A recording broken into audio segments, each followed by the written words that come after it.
remember when my daughter, who's 27 years old now, when she was a baby, and we didn't have a television, and she'd never heard rock and roll. We didn't have any radios. We didn't know no rock and roll at all in our home ever, and she didn't know anything about it. And we went to my mother's house, her grandmother's house, and the television was on, and some commercial had rock and roll on, and she started boogie-woogieing. She was a toddler. What made her do that? It wasn't culture. She never went to dance school. The music made her do that. Music with a backbeat. And Frank Garlock observes that the traditional beat of music, the straight beat, or emphasizing the first part of the beat, reflects the heartbeat and the rhythm of our own bodies, a natural rhythm of our own bodies.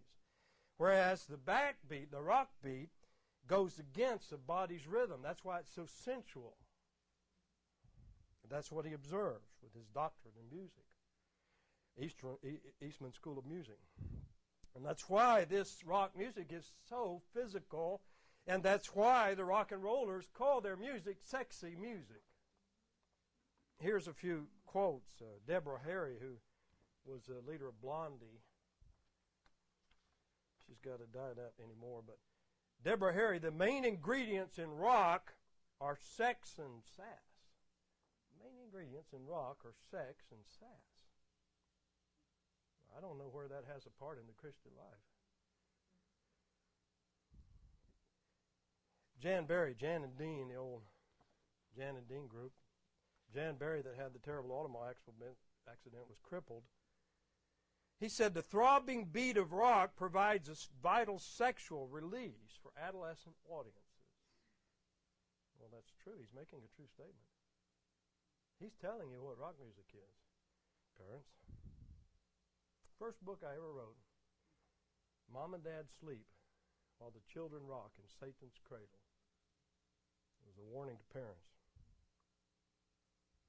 Chris Stein, who was the guitarist for Blondie, what he looks like today. Everyone takes it for granted that rock and roll is synonymous with sex. Oh, here we go. The rapper, Luke Campbell, Two Live Crew. The sex is definitely in the music, he said. And the sex is in all aspects of the music.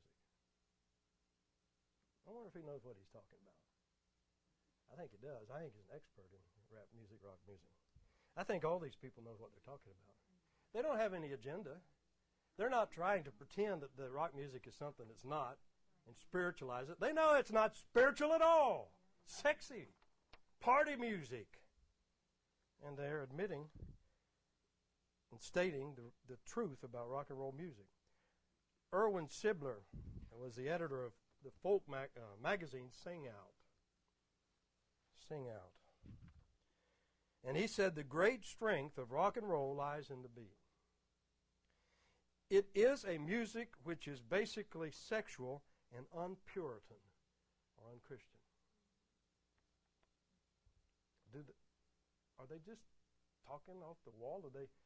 Do they not know what they're talking about? Yes, I believe they do. That indeed rock and roll has always been sexy music. That's been the attractiveness of it.